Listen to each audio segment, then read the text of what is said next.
जब अभी आप लोग भैया जी के मुखारबंद से सुन रहे थे वक्त प्रहलाद की कथा, और कल आप लोगों ने सुना था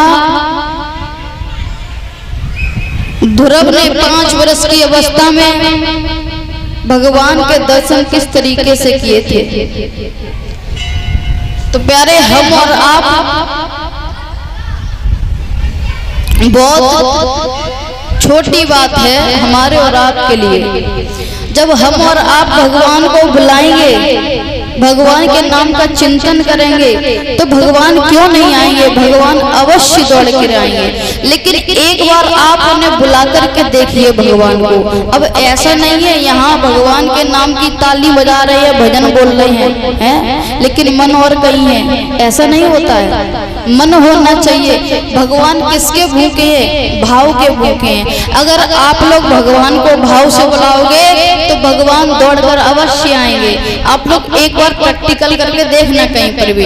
अच्छा, जरा विचार करो, जब किसी पर आपत्ति विपत्ति आती है, वैसे सुख में कोई भगवान को नहीं पूछता है, जब आपत्ति विपत्ति आती है तो हाथ जोड़ जोड़ के फिरता है भगवान के आगे, कहीं पीछे, कहीं पर कम्मा लगाएगा, कहीं भगवान के इधर पर सिर झुका के बोलेगा, हे भगवान ऐसा ना हो मेरा, हे भगवान ऐसा ना हो, मैं लड्डू चढ़ाएंगे, ये करेंगे, फलाना करेंगे, ठीक करेंगे, हैं। तो देखिए भगवान बहुत ही भोले वाले हैं, और भगवान किसी के भूखे नहीं है। भगवान ने कभी ये नहीं कहा है कि आप हमारे लिए ये चीज लेके आओ, लेकिन ये तो हमारी और आपकी भूल है ना, भूल है ना।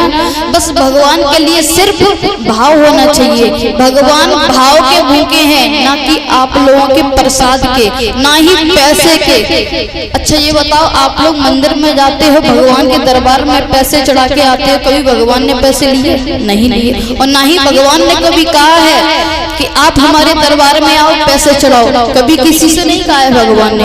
भगवान सिर्फ भाव के भूखे होते हैं। आप लोग भगवान को भाव से मनाओगे, भाव से जानोगे, तो भगवान खुद ही दौड़ करके आएंगे आप लोगों के पास में। लेकिन अब होता क्या है, आजकल कलयुग का जमाना है महाराज, भगवान को तो कोई जानता ही नहीं है।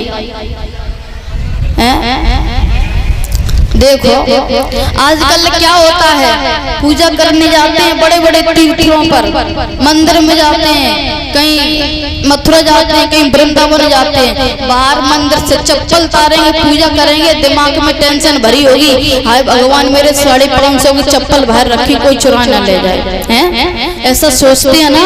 नहीं, हकीकत बात है, सोचती है ऐसे। लेकिन मैं यहाँ की बात नहीं कर रही हूँ, मैं अपने उधर इटावा की बात कर रही हूँ, है। तो हमारे उधर क्या होता है, भले ही मंदिर पर जाए, चाहे भले ही किसी हुई टूटी हुई चप्पल पहन के जाएंगे, लेकिन दिमाग में यही उनके गूंजती रहेगी कि हम चप्पल बाहर उतारे, चप्पल ना कोई उठा ले जाए। लेकिन ऐसा कभी नहीं सोचना चाहिए। भगवान के दरबार में जाते हो तो आराम से पूजा करनी चाहिए, है। बोलिए गोविंद भगवान की। आइए एक छोटा सा भजन का, उसके बाद भगवान की पावन में कथा में सभी भक्त प्रवेश करेंगे।